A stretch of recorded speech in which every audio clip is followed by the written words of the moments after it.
Welcome to Real Flix Reviews Special Edition. We're like a book club for people who hate reading. This month we're reviewing the movie Violence Voyager, and the director is, my humble apologies, I will not be able to pronounce this correctly, so I will not even remotely ruin your name. And here's the description of the movie. Following an end-of-term school ceremony, the American boy, Bobby, decides to go with his friend, Akun, into the mountains outside the village, to a place perfect for a secret base. On the way to the stop into a mysterious amusement park, they have fun there, but are attacked and cannot leave, falling in with some other children who are also lost there.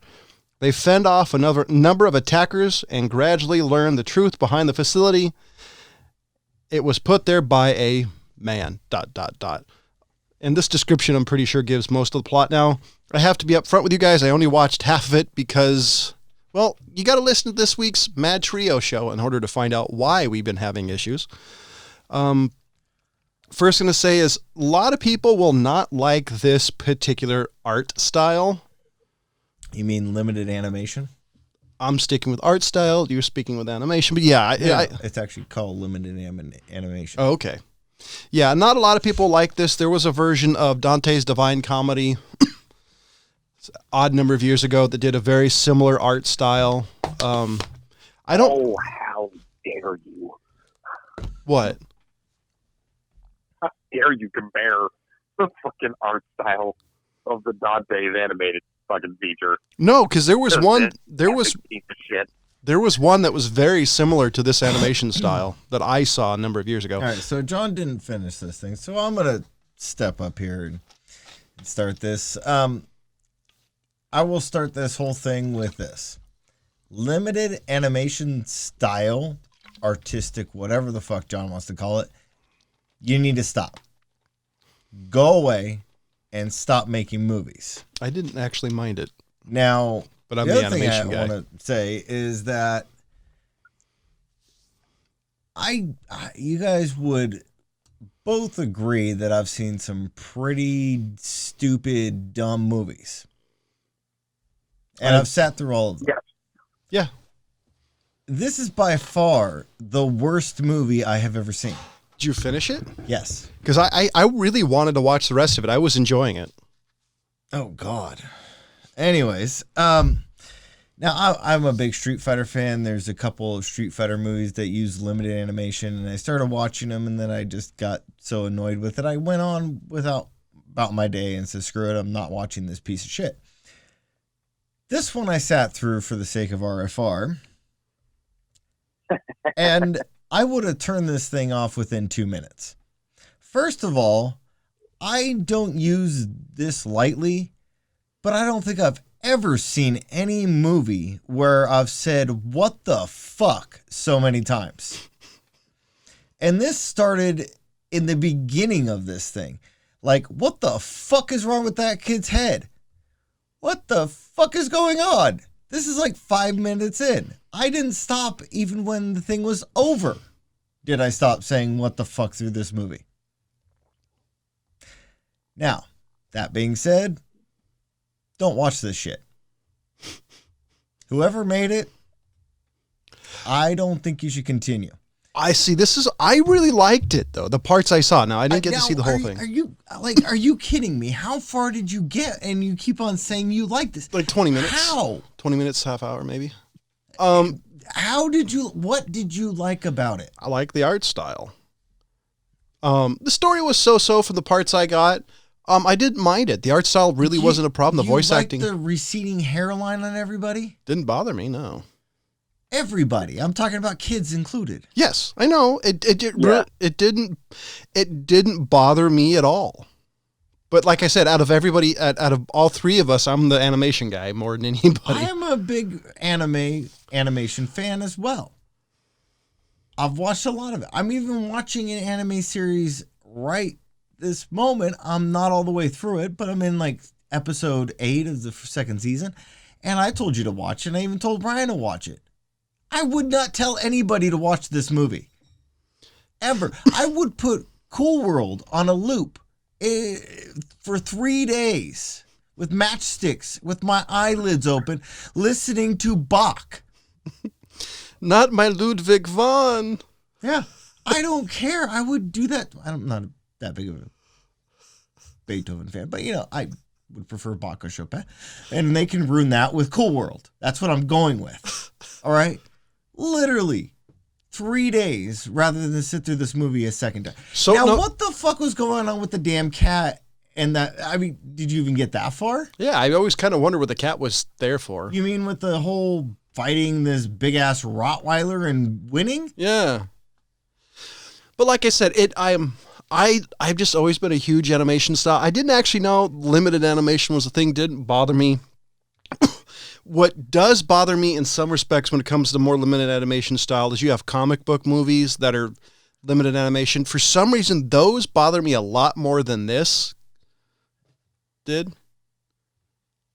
You didn't like A Scanner Darkly either, right? The animation wasn't... I liked the animation. It was the story that just I didn't really dig. I'm just sitting here and I'm still trying to grasp my head around the fact that you watched 20 minutes of this movie and found enjoyment. Okay, Ryan, because James is just going to say the same thing for 30 minutes. We're only going 10 minutes. First of all, what the fucking child porn did you make me fucking watch? I mean, this is coming from tentacle porn. I almost thought this was a fucking punishment. Like some kind of a terrible joke of like, what fucking Ryan always manages to fucking skip these things. Let's just make him watch the worst thing we could possibly find. Oh no, I could easily make you watching something with the Barbarian Brothers. It would be much worse than this. I doubt it. I'm kind of with Ryan here. If you said this is the worst thing I've ever seen, and you showed it to me, I'd be like, man, you must have seen so much shit because this really is so far beyond my wildest fucking dreams. I have a feeling my main problem with the animation style, it was a choice. Yeah. It was a fucking choice to do that shit, to make it look like the worst thing ever. Now, I'm actually, okay, I'm a fan of all kinds of fucking art styles. One of them being shadow puppets or shadow play. Pervert. Every time I've seen, and now that's a different kind of play. Anybody who's ever seen shadow plays, basically you have like this sort of opaque screen in front of between the audience and the performers, and using two-dimensional cutouts of shapes with arms on swivels and the little sticks, and obviously you can see the sticks, but we get it. Shadow puppets. They get amazing things. Now, different from like the hand puppets on the shadow puppet wall kind of deal. And they can be amazing. They tell amazing stories, through this sort of limited art style. This was the worst art style I've ever seen in my life. I really didn't think I was going to find something to get up to Cool World standards. Honestly, ever. I don't think. I have a feeling I have a feeling the fan who gave us this movie to watch won't be particularly thrilled with our review. I gotta be honest. I tried to find something redeemable. And I got to say that is the one thing about being a movie reviewer is some things are just a hit and miss. There's been plenty of movies that I've liked that James didn't, or vice versa. So I personally didn't get far enough to actually complete the movie, so I don't really know, just because of stay tuned to the Mad Trio show, because of things that happened.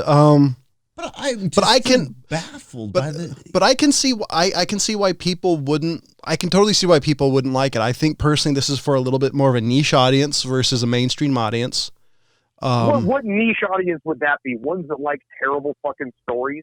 And I'm not even talking about because they're doing shit like stopping children, which, whatever the fuck. If you're doing it in animation, it's a good story. I don't care. Nobody got hurt in the making of this thing. Well, the story was horseshit. Well, very rarely, animation-wise, have I ever found an animation style that has ever made me not watch it.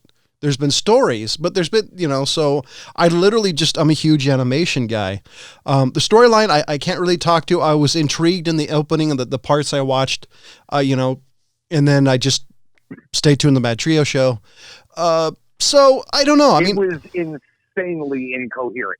Okay, question, ratings. Ratings. Fucking, can I give it negative? No. What's the lowest I can go? 1 through 5.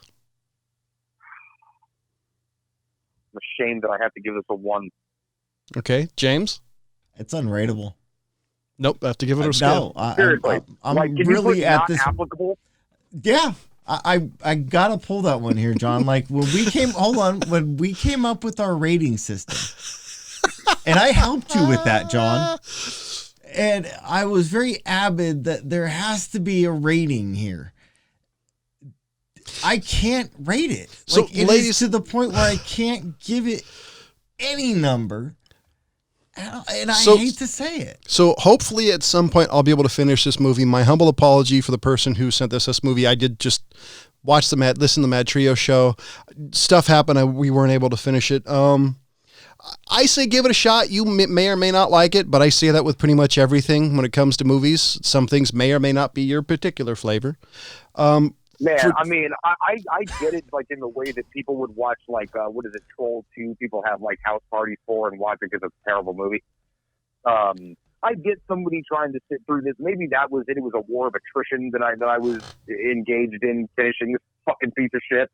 Because I had to see if it was just going to maintain its insanity throughout. The mix of the... Okay, time's up. Ryan, for Jonathan Charney, James Stevens, and Ryan Preston, as always, thank you for listening. I gotta be honest.